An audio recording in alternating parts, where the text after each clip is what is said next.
What's good, YouTube? It's your Bubba Yellis back at it again on the main channel. Happy New Year! Alright, now this is what I want you guys to do. I want you guys to set some goals right now. If you're watching this video, set some goals and put down your goals in the comment section for 2023. I need at least 3 goals, man. Don't go through 2023 without goal setting.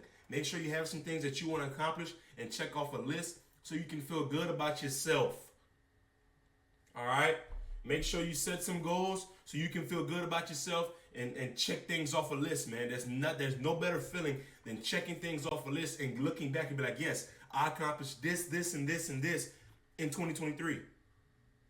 You're going to be lost without goal setting. Let's get to this video, man, comparing YouTube basketball players to NBA players. Legends, don't play with me. I want a good comparison. Let's get to the video. Now, I also want you guys to comment down below, who do you think he's going to compare such and such to, like Sell to who or Cash to who, in the comment section. I'm going to give my comparison before we see it. Let's get it. Good YouTube. Like and sub. Hit the like button. Hit the like button. Today I'm going to be comparing basketball YouTubers to NBA players. This is pretty self-explanatory and I feel like a lot of you guys are going to enjoy this one. For this video, I will be pretty much comparing about 20 plus YouTube hoopers, regardless of their skills, to NBA players who I think they resemble the best. This will obviously be based on playstyles and how good these people are in all aspects of basketball. Also, this video will be determined by how good these YouTubers are currently, as it helps me visualize their skill level as of today. Now without further ado, let's get into it. First of all, there's no better way to start this video than when Devontae Friga. I mean, the guy probably had the most impact on the community this year if it's either beating NBA players 1v1 or successfully doing Frigmas. With that in mind, considering how good he's gotten as a player, I'm comparing Devontae Friga to Devin Booker. In my opinion, this is really spot on. Their offensive arsenals are really smooth and both can be reliable in the final seconds. I mean, to go even further, these two have deadly dribble combos, have similar shooting forms, are elite finishers, and can get in that zone whenever they want to. Also, I don't think he's D-Book can get really because D-Book is a mid-range jump shooter. Like, D-Book literally gets to the mid. Freak doesn't make a point to get to the mid. You feel me? Freak, like, he'll break you down, sidestep tray. I'll get straight to the rim. Like, he's three or layup. You feel me? I don't know who to compare him to, though. I'd have to really think about that, but I don't think he's Booker. But I see where you're going. Petty and disrespectful at times, which makes this comparison pretty accurate. Now, coming up next, we got the one and only Marcellus Howard. As mentioned in all of my videos, we know how skilled this man is. I mean, he's played college basketball at the highest level. The guy's super quick, has great pace, knows when to make the right pass. Yo, this layup pisses me off. Feels like Friga can get in the zone whenever he wants to. Therefore, Marcellus kind of reminds me a ton of Mike Conley. Not only are they both lefties too, but they literally have similar movements on the floor. Both have that killer crossover, can get to the top with ease, finish through tough coverages, and shoot from downtown. I know some may compare Sell to Isaiah Thomas instead, but I feel like Sell is more of a pass first type point guard. You're making a good comparison because Mike Conley uses his right hand a lot. He uses his right hand a lot in game. And Sell is not purely left-handed. He uses his right hand a lot too. So I can see where you're going with that. Like, IT is purely left-handed.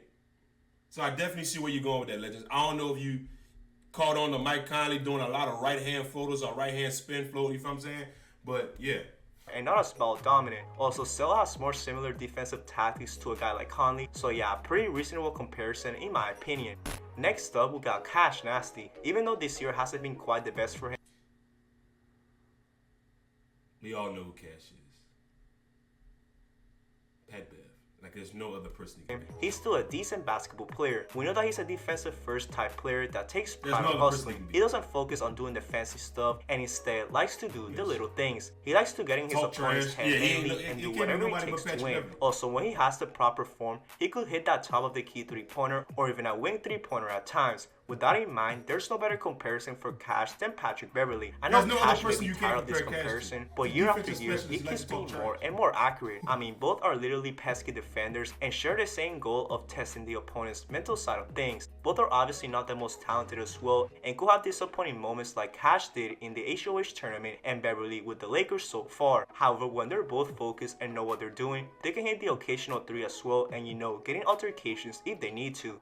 Moving on, we got the sharpshooter himself, B. Ellis. It's crazy to see the amount of growth that he's shown this year alone, and there's a reason why he's a coach. Dude knows a ton about the game of basketball, especially the fundamentals. When he's on the floor, it's... Alright.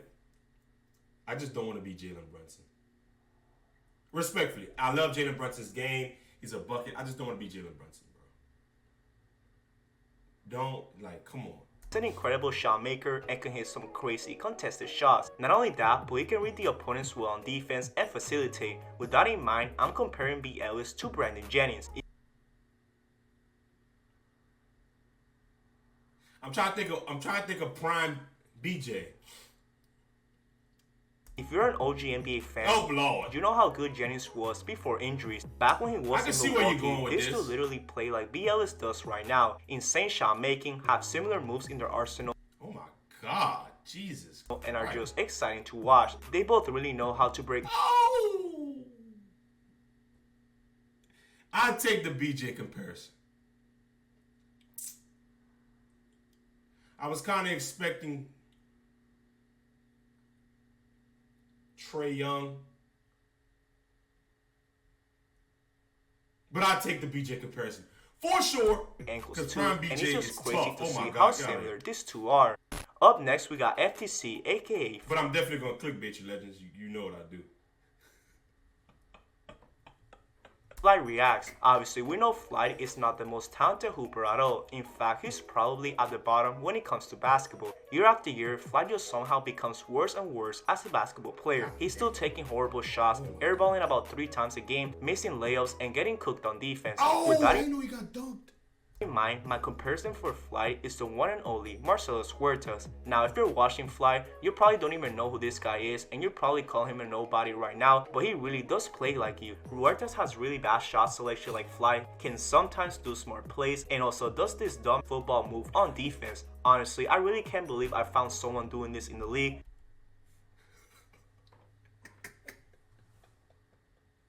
This dumb football move on defense. Honestly, I really can't believe I found someone doing this in the league, and well, that's why Huertas has been out of the NBA for a minute. All jokes aside though, when both Flat and Huertas are focused, they both have similar playmaking styles, can finish acrobatically once in a while, and can hit that 3-point. Oh my God! Both also hustle a ton for loose balls despite not being the most talented, which is respect.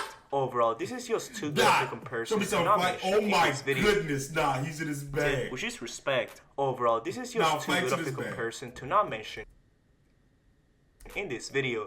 Next up, we got Devin in the lab. We all know that he's among the best in the community. Gotta be a floor general.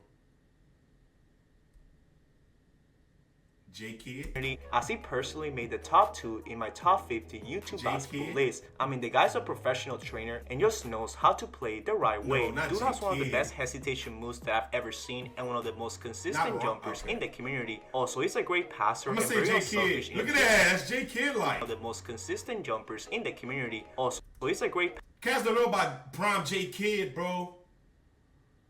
Prime JKidz is really him walking triple-double. Passer and very unselfish in a team-setting game. With that in mind, Dev's comparison is Chris Paul. Even though both are not the tallest at all, they can still get the job done every single night. They're incredible floor generals, have insane handles which can sometimes lead to ankle breakers, and love that mid-range shot. Up next, we got J-Lu. As we all know, he's one of the newest hoopers in the community, but he has popped off thanks to his insane basketball skill. He's by many people considered the cheapest hooper right now. Just like Dev, he has a crazy hezzy, can shoot from outside, and finish nicely with his inside hand. Overall, he has a ton of sauce on the court, which leads to the comparison of Jamal Crawford. Honestly, this look like Jay Crawford, man. That boy look like Jay Crawford. was probably the most accurate comparison in this video. I mean, like I said, both have insane handles that'll make someone leave the gym, have that shake and bake in their arsenals, and also have similar set points in their shots. Now moving on, we got YPK Ray. Just like J-Lu, he's also one of the newest hoopers, and he's super nice at basketball. He's by far the fastest player in the community, and also one of the most athletic that we've seen. I mean, there's a reason why he absolutely destroyed everyone in the HOH tournament. He's an incredible finisher at the rim, and can even dunk as well. With that in mind, YPK reminds me a ton of Bulls Derrick Rose from back in the day. Even though he isn't as athletic as him obviously, YPK still has the same offensive scheme as Derrick Rose. They're both finished first type players on offense who can also play dynamic and hit that mid-range jumper when it's needed. Next up, we got Nas. Some people watching this may be unfamiliar with his game, but man, Nas is super tough. He's appeared in a ton of Wild Hunt videos and is probably the most complete player in the community. He's a two-way athlete that can score. He's big as shit! And he's a point guard! He's big as hell! I'm gonna go, I don't know these big PGs. Can't be Westbrook, he shoots better.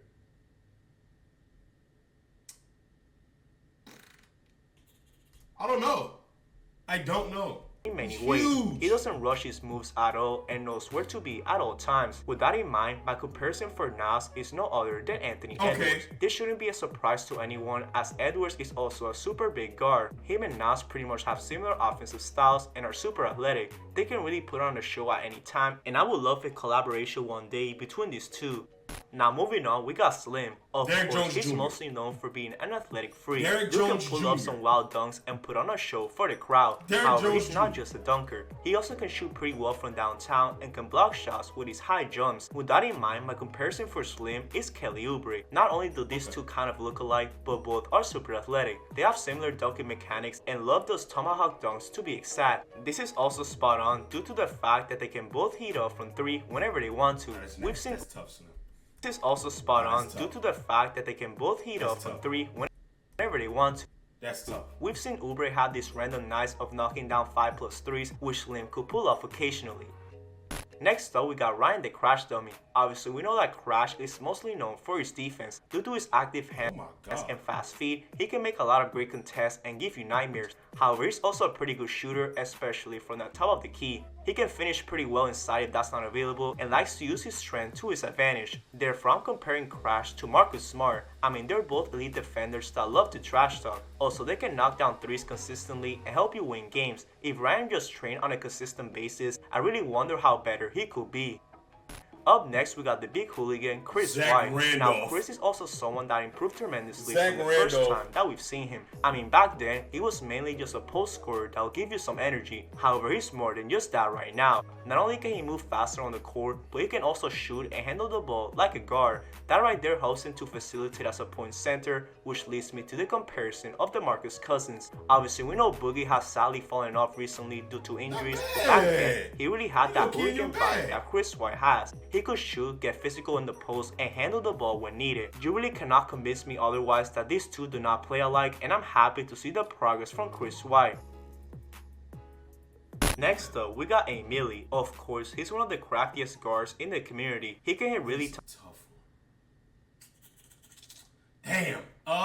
shots, has a deep bag, and loves to facilitate for his teammates. Also, Emili can really heat up once he is in that zone, which leads me to the comparison of Campbell Walker. Just like Boogie, Campbell has sadly not been the same player these past few years, but during his Hornets days, he really had that Emili offensive playstyle. When healthy, both have that deadly crossover, a smooth yet similar. I don't know about Kimba. I don't know about Kimba. Jump shot and also showcase great passing skills. All of this combined really makes these two extremely fun to watch. Now moving on to one of the last breakdowns in this video, we got my man Uncle Scoob. This guy is another upcoming YouTuber in the scene, and let's just say that he's really on another level. Scoob can shoot, finish incredibly at the basket, and give you that dog on defense. He's among the most physical and most skilled players in the community. Therefore, I'm comparing Scoob to John Wall. Oh hell no. No. Hell no. I disagree completely. He literally plays just like him. I mean, they both have the same exact. No, they don't. Jump shot, have similar finishing habits, and are super aggressive on defense. Play nothing also, alike. Both can get in your head easily, making this comparison pretty spot on. Now, to finish out this video, we got Cam So Smooth. Of course, we know Cam as also one of the most skilled players in the community. Really well-rounded guard that can finish through contact and shoot pretty well. He's super explosive as a whole, which leads me to the comparison of Ja Morant.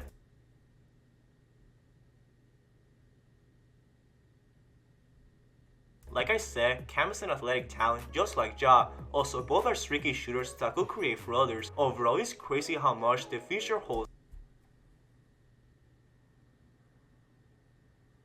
Cam's a better shoot. Okay. For both of these guys. Alright. Now, I just completed about 16 player comparisons, and I hope that you guys have agreed for the most part. However, I still left quite a few people out. Therefore, I'm going to do some honorable mentions real quick and mention 16 additional comparisons. For Rudy Kill, I'm comparing him to Jamal Murray. For Scar, I'm comparing him to Darren Williams. For TJ's, Kyrie Irving. For Fambi, Jaylen Brown. For Will Tuning, James Harden. For Moon, Tyrese Maxey. For Duke Skywalker, Jeremy Grant. For Bionic Bruce, Blake Griffin. For Alright, bro, I'm out, bro. I'm out, bro. I'm out. Have a blessed day, man. Like, what the fuck?